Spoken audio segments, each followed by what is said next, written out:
Hi everyone, let's make eggless whole wheat and jaggery brownies today. These brownies are the fudgiest brownies I've ever made. They're so chocolatey, so indulgent, and the best part is these can be made in just one pan. So take a medium size saucepan and in that add 1 cup of chopped jaggery. Chop jaggery as fine as you can. After that, add half cup semi soft butter. I have taken a regular Amul salted butter here. You can take any butter. And start melting butter and sugar together on low heat. Remember, you must melt it on low heat, otherwise, jaggery or butter uh, will burn.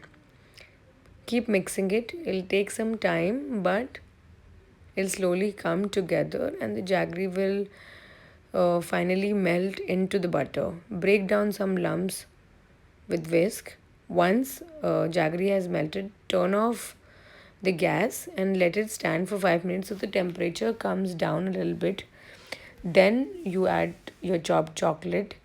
You must ensure that you're not adding chocolate into a very hot mixture, otherwise, fat from chocolate will separate and chocolate will coagulate. You don't want that. So, add in butter and jaggery mixture while it's not very hot and without turning on the gas. Start incorporating chocolate into the mixture so that it melts. It'll start melting, but if it doesn't, just put the gas on low heat again for like a minute or two and then turn it off again just to melt. Once that is done, keep it aside and let it come down. And once that mixture is warm, add 1 cup whole wheat flour and mix. The mixture is quite dry right now, so now we'll add half cup of room temperature yogurt.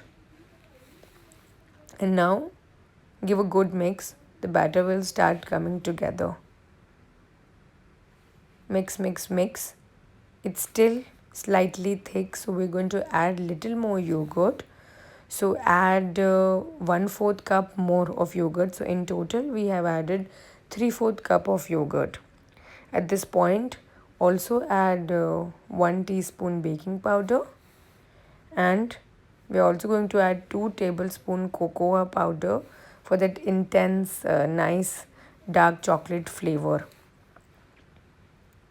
Now mix everything together again.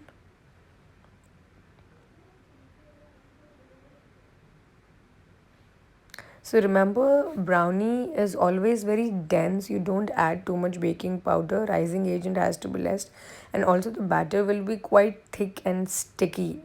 Brownies are different than cake. Now we are going to add some walnuts. You can add almonds also here. This is optional. Give a mix again. As you can see, the batter is slightly thick, but that is how it should be. Don't add more liquid. Now take a square dish and line it with parchment paper. This is a must because brownies are very sticky. So if you don't add parchment paper, you won't be able to unmold it, and then you will have to cut the pieces inside the pan only and take it out with the help of a spatula. You can do that as well if you want, but it's good to use parchment paper. Yeah, so now using a spatula or a spoon, you spread the batter throughout the pan so that it's spread everywhere evenly. Once that is done, you give a tap so that there's no air bubbles, and then you bake it in a preheated oven at about 175 degree for 15 to 20 minutes. We have to underbake it. Rest it for 30 minutes before lifting the parchment paper and taking it out, and then give another hour to cut the slices. Carefully cut the slices, and before lifting piece of a brownie, run knife or a cake spatula underneath it and then carefully lift the piece.